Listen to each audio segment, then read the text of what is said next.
College football regular season wrapped up this past weekend, so for one final time, welcome to the Stock Report, where we take a look at what prospects help their stock and hurt their stock. And of course, we got to start with the game that we watched collectively here on the channel, being Ohio State taking on Michigan. I want to talk about Kenyatta Jackson, the edge there at Ohio State. He had 4 pressures, 2 defensive stops. That's basically tackles for loss or tackles resulting in no gain. He had a sack there, had a win rate of 19%. And I just want to go through how dominant he was in this game. Matter of fact, so was Caden McDonald. But on the opening drive, you have Jackson manhandling the poor tight end, stuffs Underwood on the run. There was another time where he, on that opening drive, that he ate a pulling guard, forcing Underwood to have to run the ball outside. And he was just outside of the grasp of Jackson. And then you go to the second drive, and he just overwhelms the guard, pushes by the right tackle to get a pressure on the quarterback, who has to kind of hurry to get the ball out. And it was on this drive where he was starting to, you just saw the power. He was just absolutely manhandling. He was too much at the point of attack. He was starting to take on those pulling guards a lot better in this game. And there was this one point where he stacked and shedded the poor tight end on a rough run stuff, which, to be fair, I think it was Marlon Klein who did a good job at the point of attack to kind of hold his base and not concede a ton of ground. But I mean, Kenyatta was just like, okay, I'm done with you. Let me go. Let me go stop this running back here. There was a point where he just walked the right tackle into the lap of Underwood.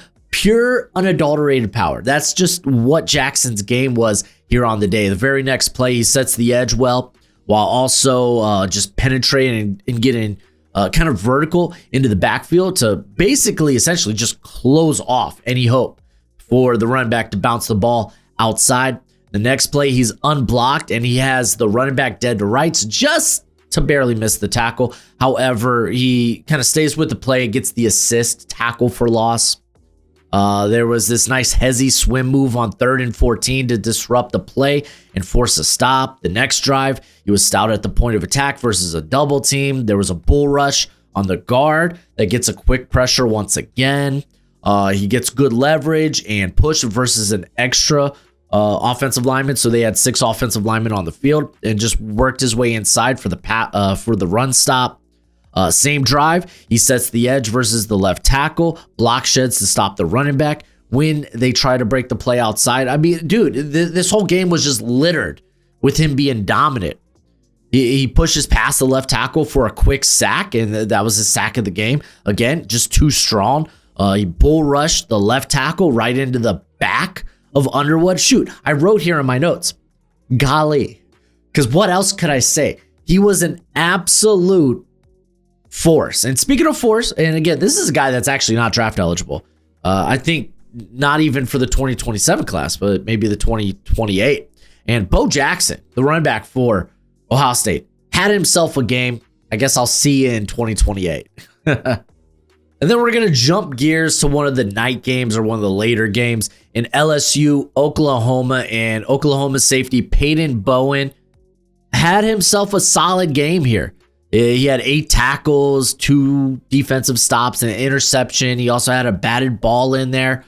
He was a name I've saw a couple of weeks pop up, and I know he's got a brother there who's not draft eligible. He's actually on my watch list for next draft class, but I haven't really seen much of Peyton, and this was kind of my first introduction to him. And on the opening drive, immediately, 3rd and 7, he explodes downhill from depth and makes a stop on a quick screen, because that's all LSU does now when it comes to the passing game. It's RPO, it's quick screen, it's, hey, maybe we'll take a shot downfield once. But he had an insane interception, Bowen, in this game. It was at the goal line. I think they were on like the 4-yard line. And he follows the quarterback on a rollout, but he kind of understood the space and kept enough space between the quarterback, and he knew that there was a pass catcher coming across behind him. He kept enough space into where it's like, okay, well, quarterback, you're not going to run this on me, but maybe I could keep enough space to where if you do throw this, and if you throw it low, I might be able to get up and go make a play. And guess what? He went up and made a play, made the interception. That was just kind of huge. There was another play here where he carried Kyle Parker, who I was unfamiliar with. Kind of looked into his background. It's a guy, kind of a guy with track speed. So I was like, okay, cool. Because I saw that Bowen got up to about 19 miles per hour on this play. But basically, you had Van Buren, I think that's the quarterback's name for LSU, roll out, and Bowen basically just walked with, had to stay in phase with this guy on a crossing route coming across from the field. So a guy with track speed, I think that's pretty impressive. There was a trick play in this game that was actually successful for LSU. It was a wide receiver pass. They tossed it to the wide receiver who passed it then to the tight end. But Bowen was able to catch onto that quick, and he broke on the tight end to kind of minimize the damage there. But I think his speed's actually relatively solid. Really do. It's not like an instance where it's like, well, if he anticipated a tick sooner. No, I think he anticipated just at the right time. I just think it was a well-designed play, a well-called play by LSU. It was just executed very well. And for Bowen to be there to kind of minimize the damage on such a play, I think that was solid. That was good. He was charged with an allowed touchdown in this game. So I went to go look at that. It was kind of crap. It was a designed swing pass to the wide receiver who was in motion out of the backfield at the 1 yard line. What are you going to do about that? So I was kind of like, okay, whatever. I don't care about that. In general, Bowen did a great job of rallying to the football in this game. He wrapped up well. There was no missed tackles. Bowen, now a guy, definitely on my radar.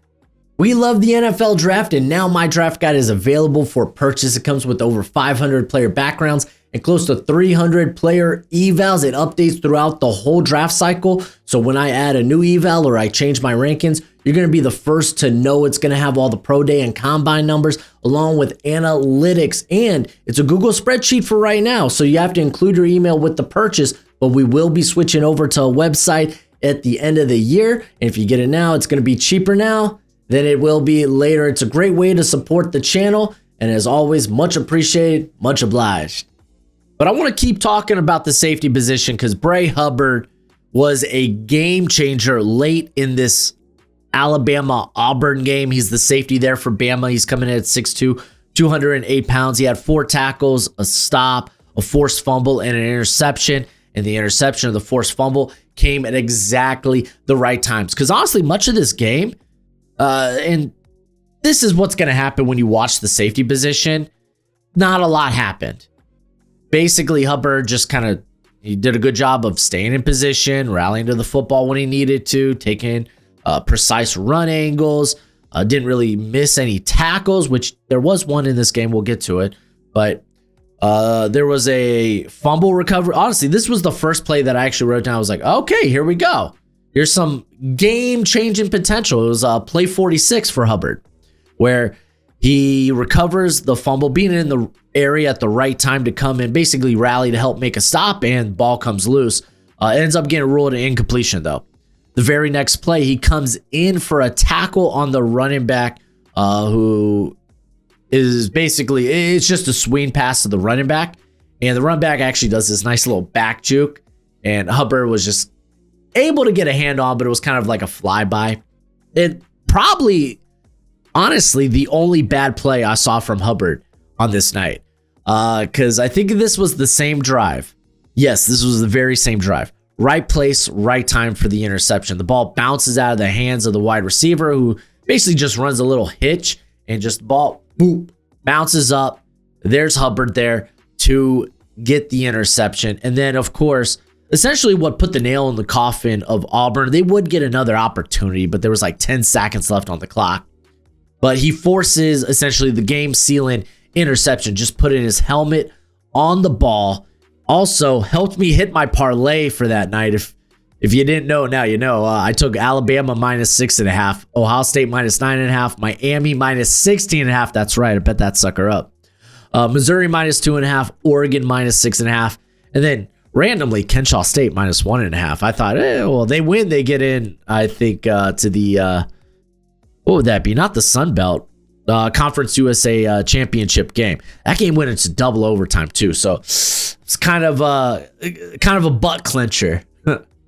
But we don't ignore the trenches on this channel. Let's talk about some offensive linemen. Let's talk about Austin Barber, the tackle there out of Florida, 6'6", 322 pounds, allowed no pressures or sacks, though I think some sites might have contributed a sack to him, and we'll talk about that play in a sec. But this was on 27 passing snaps in that win versus Florida State.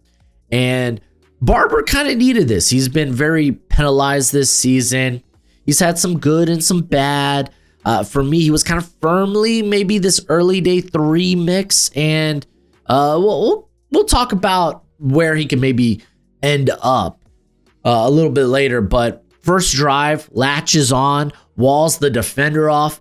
You got Bob, the running back there, who just rips off a 21-yard gain. And I'm like, okay, there we go. That's kind of what you want to see. The third drive, he picked up the slot blitzer and just made him a non-factor. So he was doing a good job picking up extra pressure. And let's get to this sack he may or may not have given up. Because it was on a blitz where the running back whiffed in pass pro on the blitzer. I think it was either the safety or the slot came in. Running back whiffed and forced Lagway to come in. At the same time, there was a stunt going on in the defensive line, and you had Barber who was holding his own. It was all A-okay, but Lagway got forced back into not even really the pocket, but more around the line of scrimmage.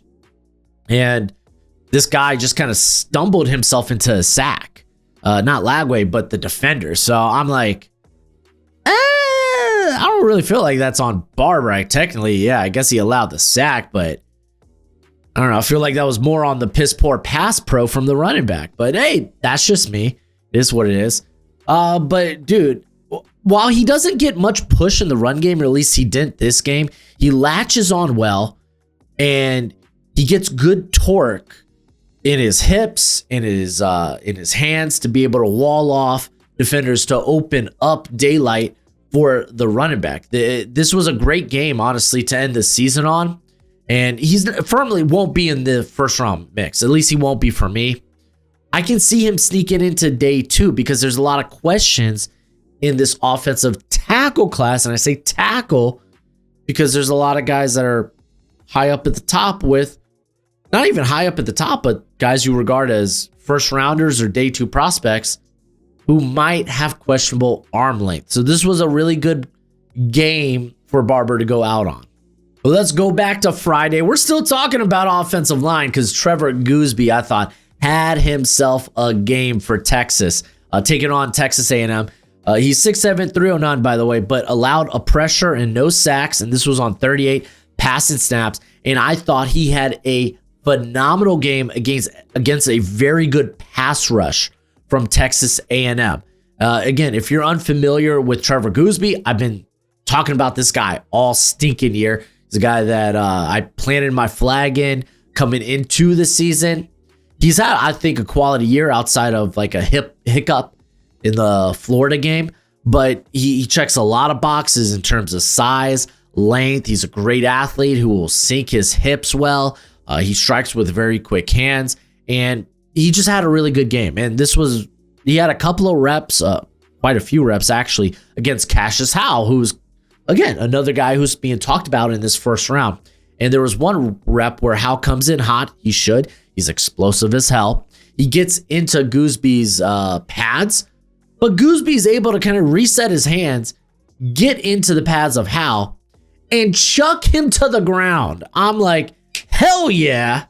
Enforce your will.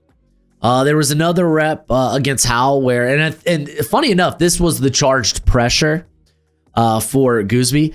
So Howell comes in hot again, and he tries an inside spin move, but Goosby once again just kind of throws him to the ground.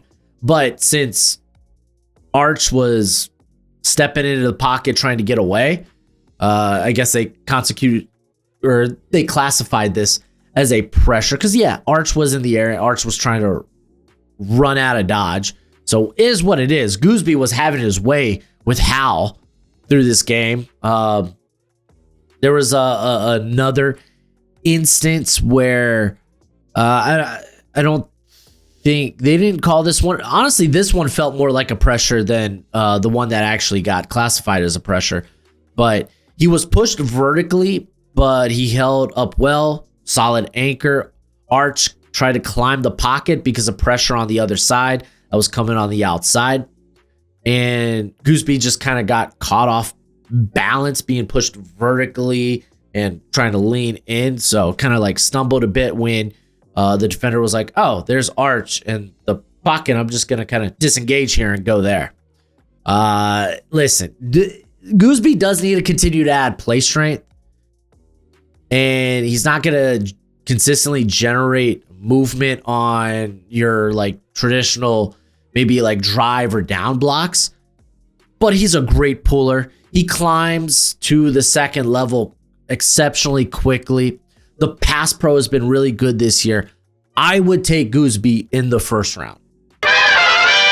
But before we talk about another prospect, I got to talk about our friends over at Underdog Fantasy. So grab your phone, download Underdog Fantasy, sign up with promo code BROSHMO when they match that first deposit up to $1,000 dues. It doesn't matter if you like weekly best ball or my favorite, higher or lower on player stats. And you can mix and match sports. It doesn't have to just be football picks. You can mix it with basketball. Say, hey, Justin Jefferson, JJ McCarthy's his quarterback. I think his stat line's going to go lower. And then LeBron James, he's still good, right? I'm going to go higher on his stat line. You could mix and match those selections. Matter of fact, Underdog Fantasy has promos each and every day. But let your first promo be sign it up with promo code BROSHMO.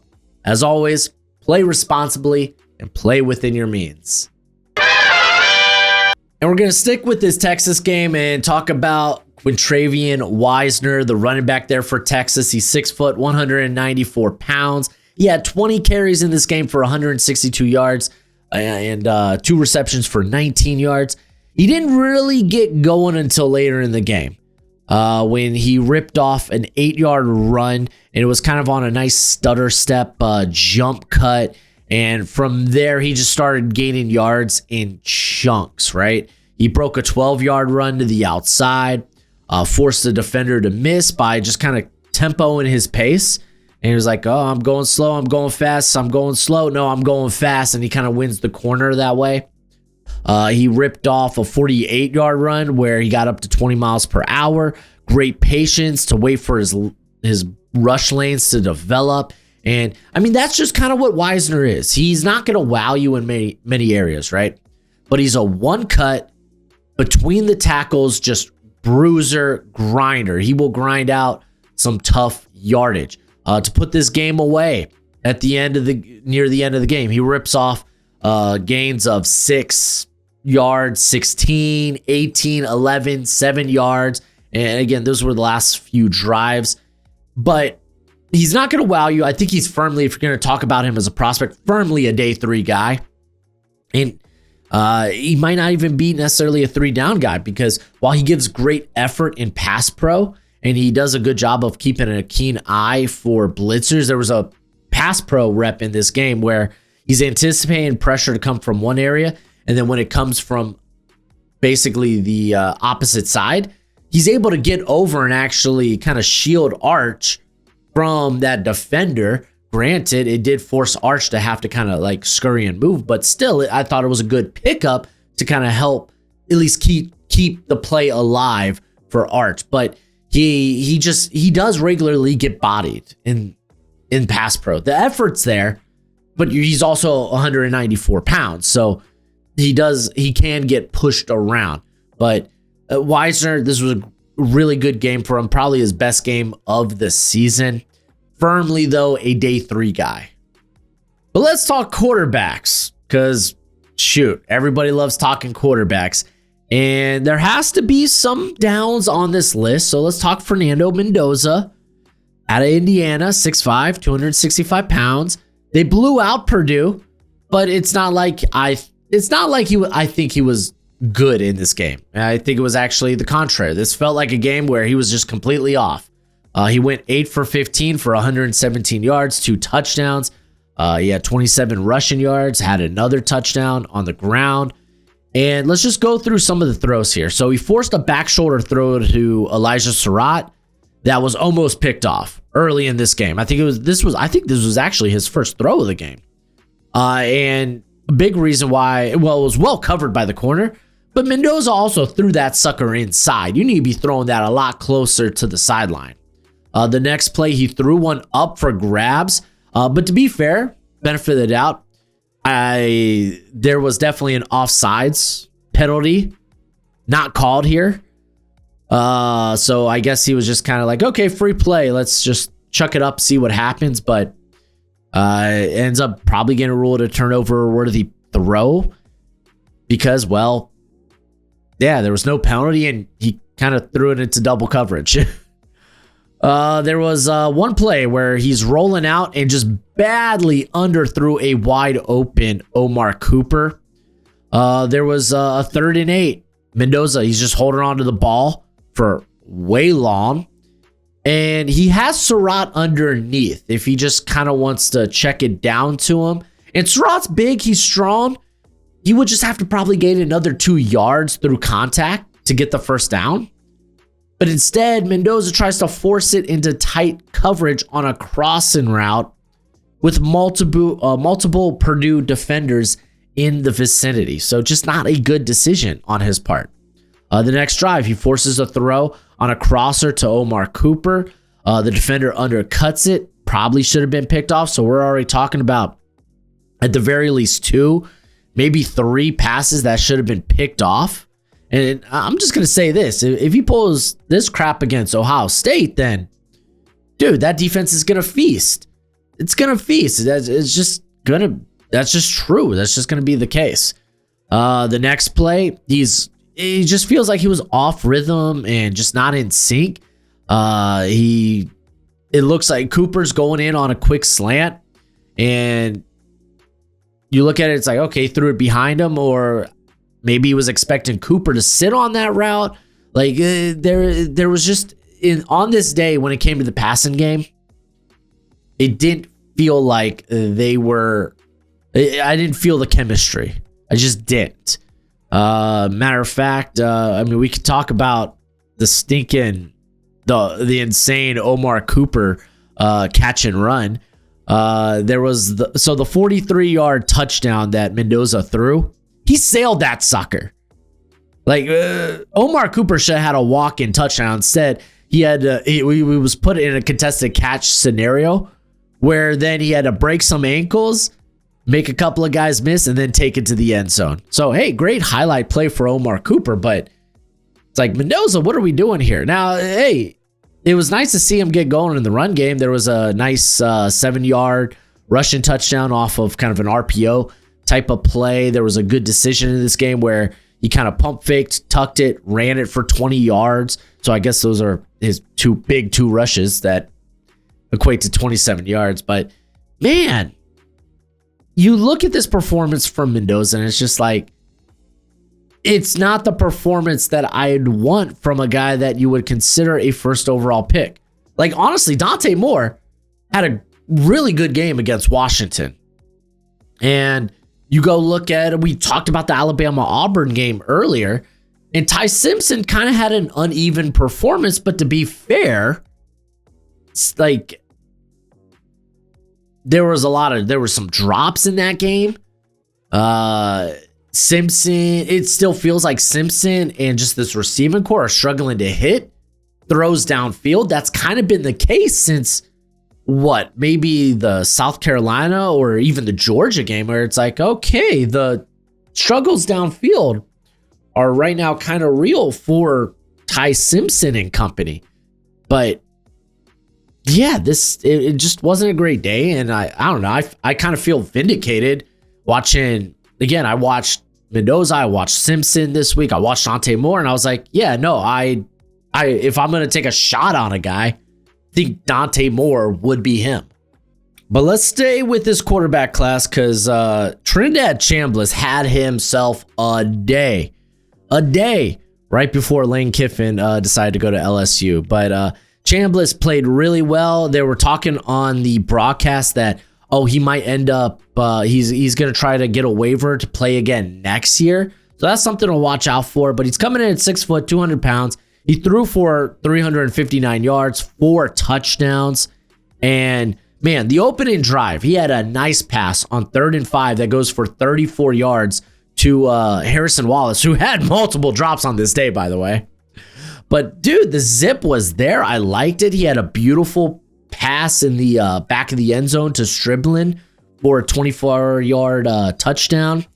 There was this deep shot he just missed. There was kind of this like streak in this game where Chambliss was just not off, but a couple of his receivers dropped some balls. He had to throw a couple away, and it was like, man, I don't think he's completed a pass in the last like 7 or 8 attempts. Well, fret not, because he turned it back on. He had a nice back shoulder throw for 20 yards. He had a perfectly placed pylon pass on a 9 route for a 23-yard touchdown. And then his final touchdown of the day literally wasn't him. It was Deuce Alexander with a nice catch, and then he tears it off for 88 yards on a touchdown. I'm just going to say 2027 wide receiver class, if you already thought it was going to be fire, I feel like I keep adding guys to my watch list for next year in that class. It's just utterly insane. But when it comes to Chambliss, if he does end up not getting a waiver, having to declare for the draft, he is going to be an older prospect. I believe he will be 24 to begin his rookie year. This is his only play in FBS. Because remember, he was with Ferris State prior to this season. And I'm not going to pretend like the size, it's not great. It's very modest size at 6 foot, 200 pounds. I think he's got a good enough arm, but when it comes to downfield throws, the timing, the anticipation, it really almost needs to be perfect. The thing is, it's almost always perfect with Chambliss. And you just kind of love his throwing motion. It's quick. It's just like flicky. It gets out with a lot of zip. But there are some cases where he will hitch on deep throws, causing the ball to kind of sail on him. I like Chambliss a lot as a football player. I'm not touching this guy until day 3, though, because you are just fighting too much against the grain when it comes to the tools that he's bringing to the table. Side note, Lenore Sellers really just had a great first half against Clemson, and then much like the Texas A&M game, just not to that degree, kind of like fizzled out. I firmly think Sellers is probably returning to school or at least transferring. I don't think he ends up coming out because there are a lot of things that are still, specifically as a passer, that he has to and needs to work on. So, shoot. Wild thought.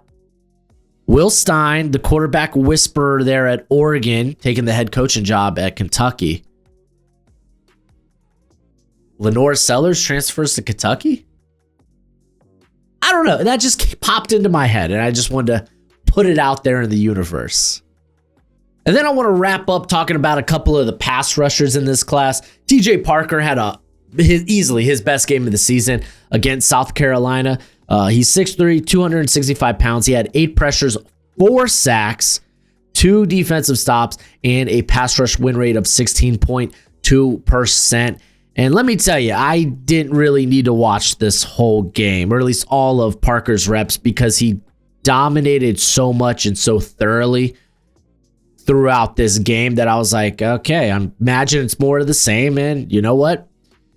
South Carolina's offensive line does kind of suck. So play 3 for the Gamecocks on their initial drive basically kind of set the tone.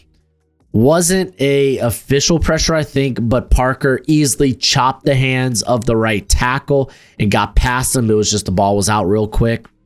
If you want to talk about effort, I mean, I think this is his second time in 2 years where he has back-to-back games with fumble recoveries. So let's talk about this, because he was actually in coverage on this play.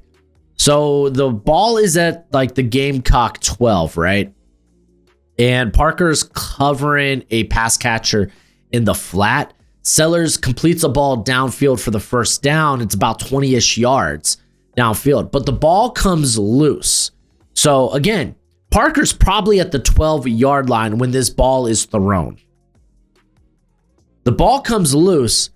Parker ends up recovering it at the 45. We're talking 30-some yards he travels to go make a play. Hell yeah, let's go. There was an effort sack forcing Sellers to climb the pocket. So I'm writing these notes because I'm watching it play by play. And I just had to point out how do you say this guy's name? Vandrevius Jacobs. The 74-yard touchdown was freaking insane. I guess to some regard, it was very similar to Deuce Alexander's 88-yard touchdown in the Ole Miss game. Anywho, back to Parker. Hezzy rip move forces Sellers out of the pocket where Will Hild almost cleans up for a sack. Parker just doing a great job of getting the right tackle vertical and basically allows Parker to work inside when Sellers does step back into the pocket. There was a speed rush around the corner with just a nice chop for a quick, easy sack. Bull rushes the right tackle literally into the back of Lenore Sellers. Sellers, though, however, is able to get away. Just a monster game where everything Parker was doing was working. I think he lined up majority of the time on the right side. The right tackle had a terrible day there for South Carolina. Don't think I'm going to be watching this guy next year or anytime soon, but phenomenal game from TJ Parker. And then we're going to wrap this sucker up with the team that I talked about earlier. I referenced Kentucky, but I'm actually talking about their opponent, Louisville, who smacked the hell out of Kentucky. But Clev Lubin, I haven't talked about on the channel yet, but he's coming in at 6'3", 250 pounds. He had 7 pressures, 3 defensive stops, 2 sacks, and he had a win rate of 38.1% as a pass rusher. A phenomenal game. Third play on the opening drive, good burst off the line of scrimmage, but misses the chop. However, he's like, oh, quarterback's dipping in. He spins inside to get the pressure. This was probably one of the few kind of, I guess you would say, bad reps from Lubin, but he just loses his footing on a speed rush, and the left tackle is able to smother him. Now, take that, crumple it up, throw it away, because he was freaking phenomenal the rest of the game. He had a solid bull rush where he got an instant pressure. There was a time where the tight end did a good enough job buying time for the quick pass. But golly, matching a tight end on Lubin is dangerous work. And they did it a couple of times in this game where it wasn't pretty. Just wasn't. This time they got away with it because, well, it was quick game, but silly, stupid even. He had a rip and dip. Wasn't the most beautiful technique in the world, but it was enough to get the job done. He got in there quick for a sack. This dude was dropped into coverage multiple times in this game. Between him and TJ Parker, I was pretty surprised how often. I say often. This may have been 3 to 5 snaps in this game, but that's a lot for your pass rusher to drop back into coverage. That's a lot for a 250, 260 pound man to drop back. But he actually did a good job. The running back was on a wheel route and he followed him down the field, kept hands on him. So basically was like, hey, you're only going to be as fast as I'm willing to let you. He did a good job. I was like, okay, let's go. He had a nice long arm move to stack the right tackle vertically, gets the block shed. The moment the quarterback tries to step into the pocket, this ends up being another sack for him. I think he technically had 2.5 sacks in this game. I think that first sack counted as a half sack. But there was great recognition on running back swing pass to block shed and tackle the running back for a 2-yard loss. There was another sack in this game where he lines up in the B gap standing up, and just squeezes, gets skinny, gets nimble between the tackle and the guard, and almost gets a safety. This was a 12-yard loss that was right there at the goal line. There was a bull rush to the tight end. There was a good spin move to pursue a rolling out quarterback. Like, he just had a phenomenal game.